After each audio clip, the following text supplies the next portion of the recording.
Assalamualaikum warahmatullahi wabarakatuh. Di sini saya akan eh, kurang lebihnya menjelaskan terkait berkenaan dengan mata kuliah kewirausahaan dan video ini pun juga merupakan salah satu eh, syarat untuk memenuhinya ujian akhir semester mata kuliah kewirausahaan.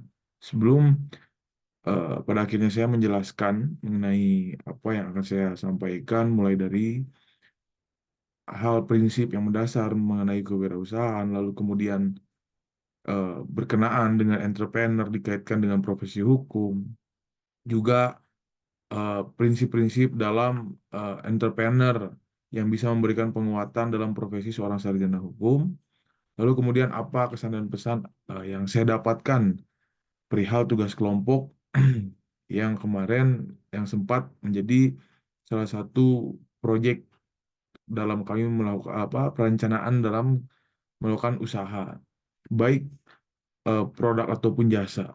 Lalu kemudian juga ada eh, harapan Anda, eh, harapan saya berkenaan mata kuliah entrepreneur dalam menunjang profesi seorang sarjana hukum. Mungkin se di awal saya akan menjelaskan itu mengenai kewirausahaan. Identik kewirausahaan adalah di mana suatu individu memiliki usaha untuk pada akhirnya selain daripada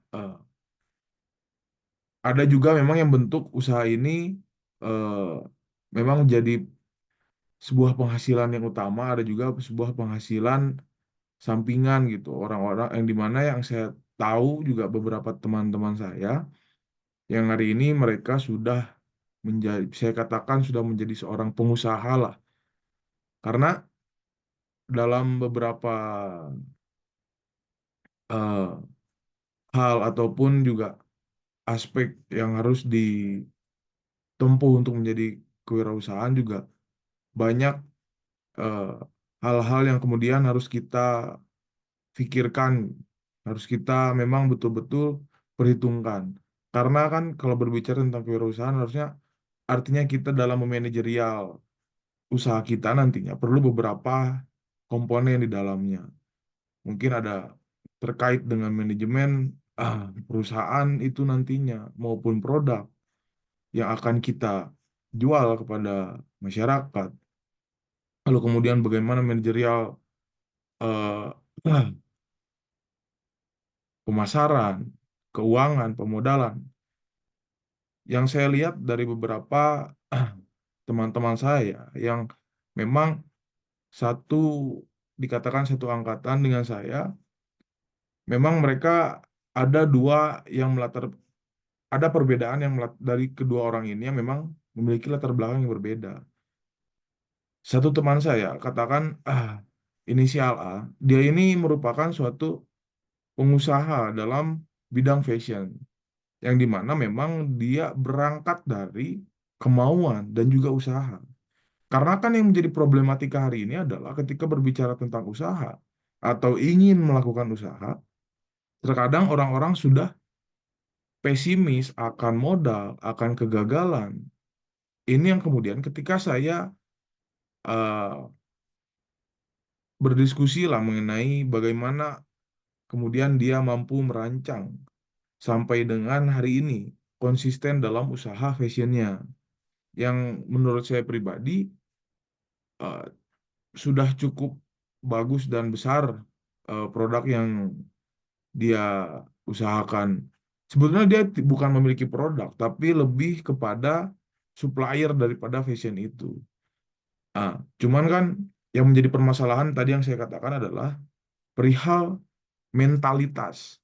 Bagaimana kemudian hari ini terlepas daripada hal-hal yang memang menjadi kekhawatiran seorang wirausahaan ketika mereka ingin menjalankan suatu usahanya, yaitu modal dan takut akan gagal usahanya.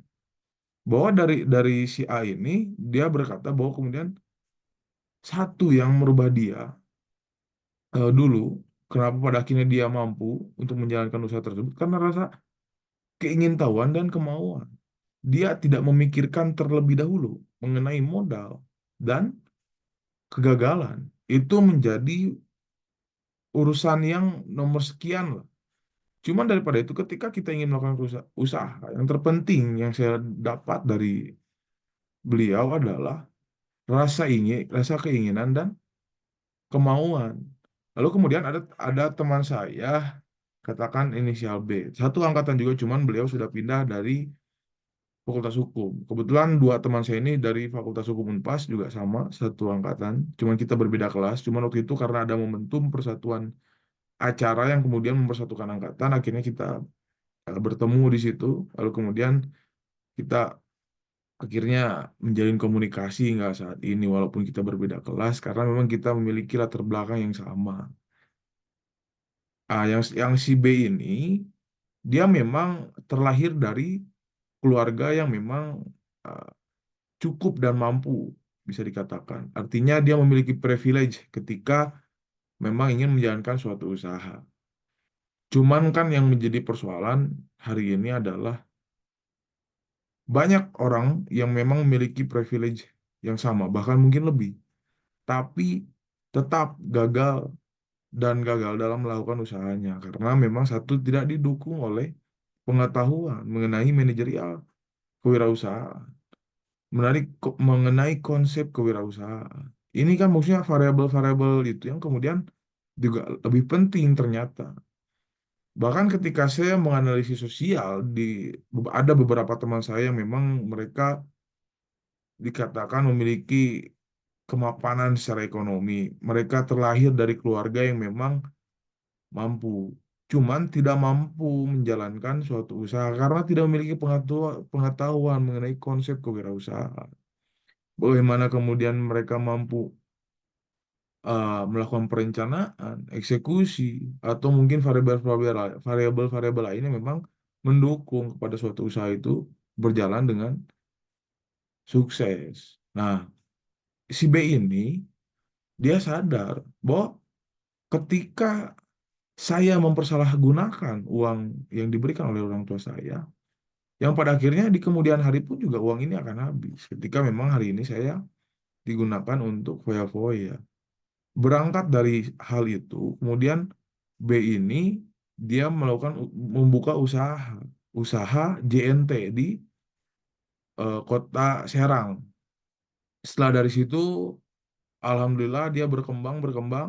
Dia hari ini membuat eh, perumahan, bisa bisa dikatakan sebagai developer. Cuman dia bukan developer, tapi bagian dari apalah mungkin kayak pemodal.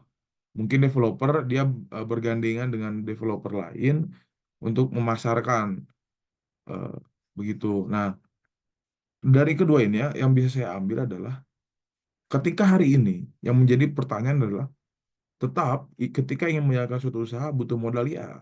Betul, butuh modal. Cuman adanya modal tanpa diiringi dengan rasa kemauan dan rasa ambisi yang kuat juga tidak akan terjalankan dengan semestinya. Ini yang seharusnya perlu difikirkan, tidak hanya serta-merta memikirkan modal, modal dan modal. Itu kan yang dikhawatirkan dan kegagalan. Itulah yang kemudian hari ini banyak sekali orang yang belum sadar atau memang belum cakap untuk melakukan usaha karena tadi selalu dihantui oleh rasa kegagalan dan rasa oh harus memiliki modal yang cukup besar ketika memang menjalankan usaha. Nah, lalu kemudian berkaitan dengan profesi hukum, sebetulnya banyak entrepreneur yang kemudian bisa berkaitan dengan profesi hukum, salah satunya yaitu eh, advokat, eh, notaris. Itu kan merupakan salah satu wirausaha ketika memang kita bisa lagi meng-hire orang untuk kemudian bergabung dengan kita dalam pembuatan ya seperti akta perusahaan, pendirian perusahaan, bentuk PT ataupun CV yang memang eh, notaris yang memiliki konsentrasi perihal itu gitu. terkait pendirian usaha, lalu kemudian perlindungan hukum yang di mana memang hari ini ketika orang berusaha pastinya ada merek yang memang digunakan dalam usahanya tersebut. Ini kan merupakan salah satu ruang lingkup hak kekayaan intelektual yang di mana memang merek ini adalah sebuah logo yang memang kan kalau kita mengacu kepada hak kekayaan intelektual ini, hak kekayaan intelektual ini kan memang suatu penghargaan atau suatu peraturan yang memang diberikan untuk suatu individu atau suatu kelompok individu yang memang mereka atas gagasannya menghasilkan sebuah karya. Nah, akhir ini kan maksudnya orang-orang yang memang menjalankan usaha lalu kemudian mereka merancang, mendesain bagaimana merek ini bisa digunakan untuk suatu usahanya, itu bisa kemudian uh, dalam aspek hukum bisa didaftarkan mengenai merek dagangnya ini. Lalu juga ada mungkin ada hak cipta nantinya ada atau hak paten gitu. Lalu juga perjanjian bisnis. Lalu juga itu mungkin yang memang berkaitan dengan entrepreneur jika memang dikaitkan dengan profesi hukum. Ya, ada notaris memang memiliki konsentrasi bidang dalam notaris dalam pendirian usaha. Adapun advokat dalam eh, dia beracara ataupun ketika memang dia memiliki apa kantor hukum yang memang perlu meng-hire orang lagi gitu. Karena kalau berbicara tentang kewirausahaan tidak serta-merta kita hanya mengenai bagaimana kemudian kita hanya memiliki suatu usaha aja, tapi dalam suatu usaha itu pun juga ada variabel-variabel lain yang kemudian mendukung seperti karyawan dan lain-lain. Lalu juga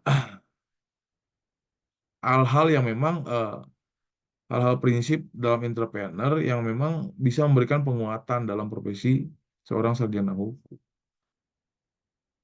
Mengenai hal-hal prinsip eh, yang bisa memberikan penguatan dalam profesi seorang sarjana hukum adalah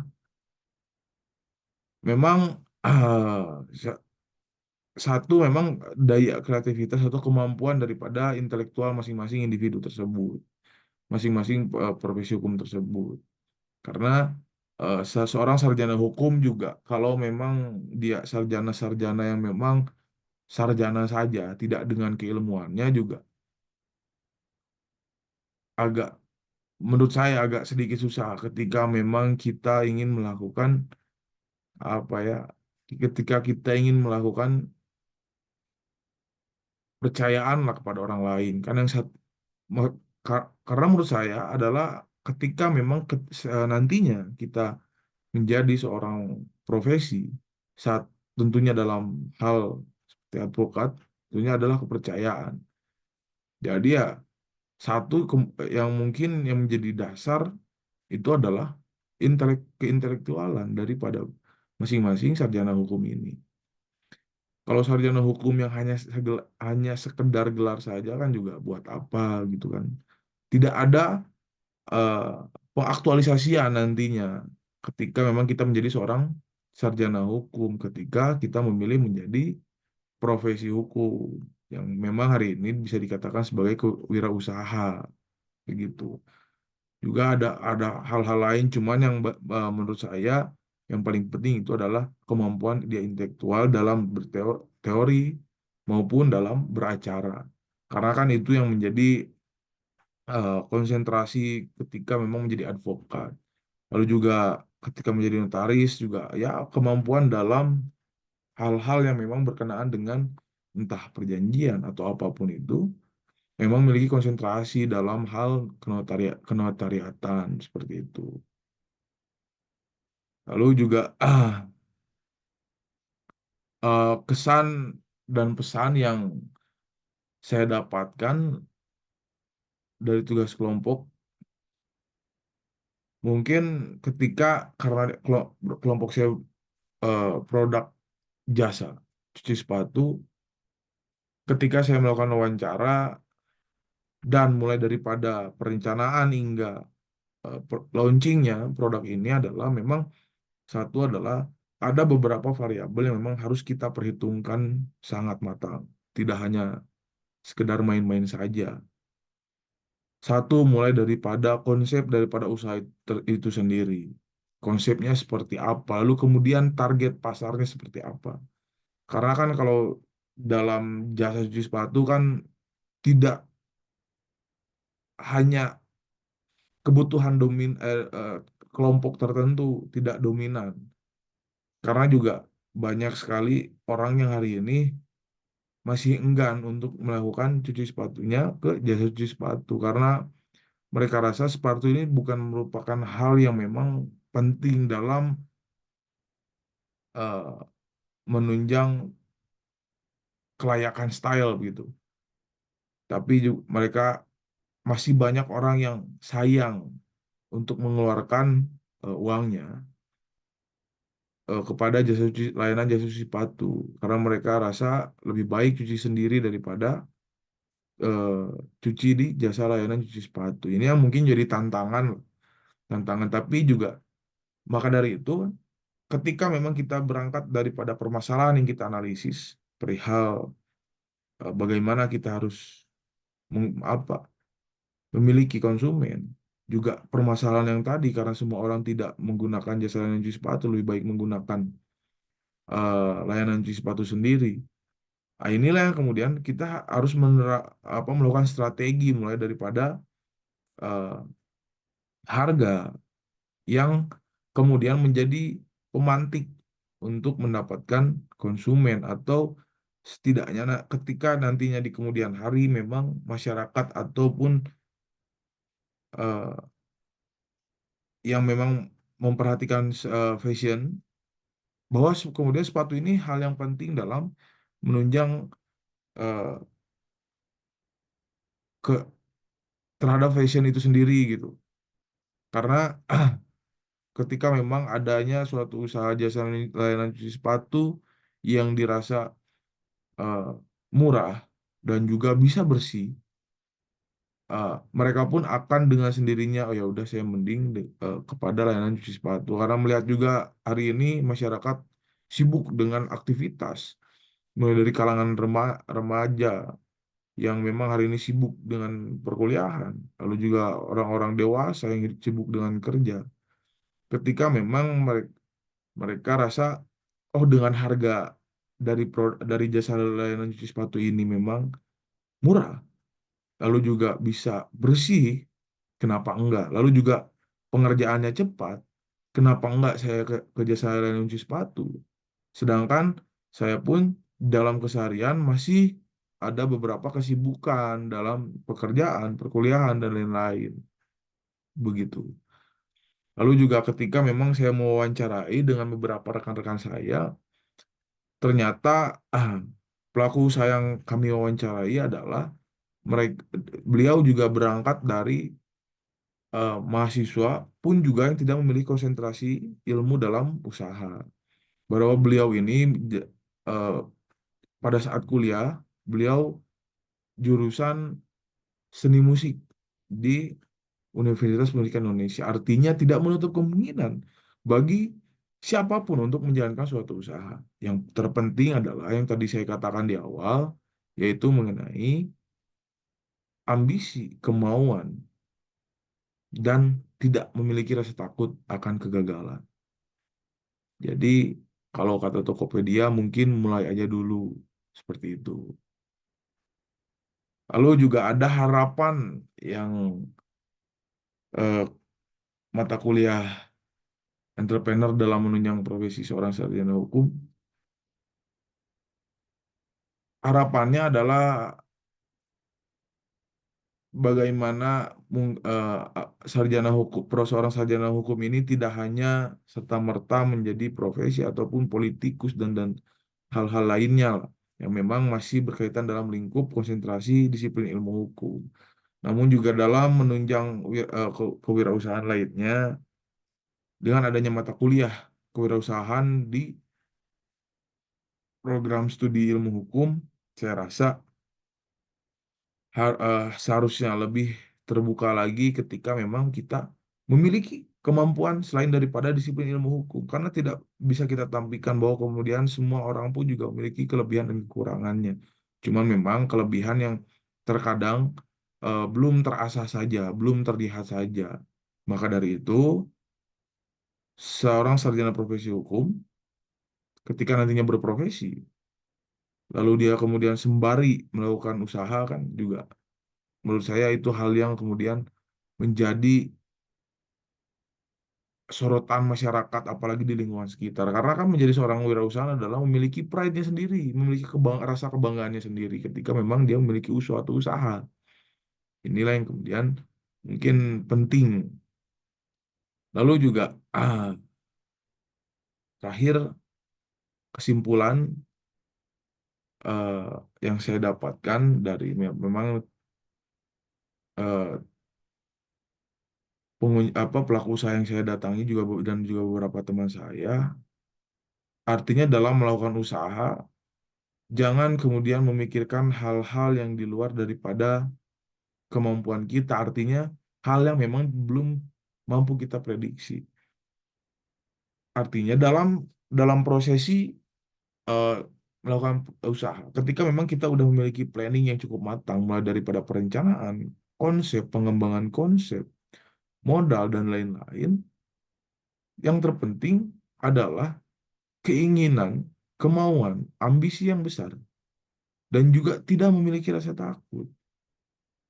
Dan jangan sampai kemudian karena saya lulusan sarjana hukum, artinya nggak ada nih usaha yang memang pantas untuk saya.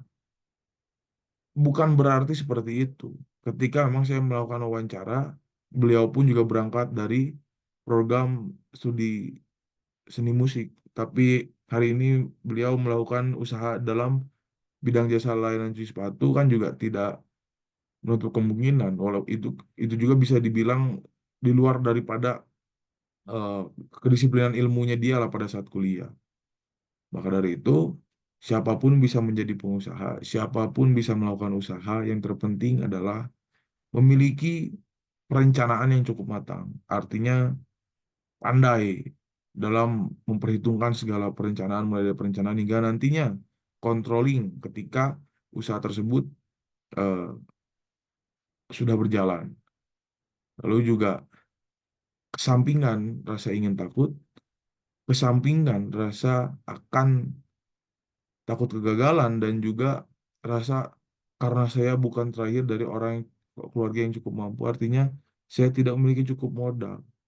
Kesampingan hal-hal yang memang di luar daripada prediksi kita. Yang penting pertama adalah memiliki perencanaan yang cukup matang, yang bagus. Lalu kemudian kedua memiliki ambisi, tiga kemauan, serta didukung oleh analisis ketika memang kita ingin menjalankan usaha yang memang kita akan jalani. Agar kemudian bagaimana analisis yang kita gunakan bisa tepat sesuai dengan rumusan-rumusan yang kita telah buat sehingga menciptakan hasil yang memang sesuai dengan yang kita harapkan. Mungkin sekian yang bisa saya sampaikan. Mohon maaf kurang dan lebihnya. Mohon maaf juga apabila ada kesalahan dalam saya menyampaikan kurang lebihnya. Terima kasih. Wassalamualaikum warahmatullahi wabarakatuh.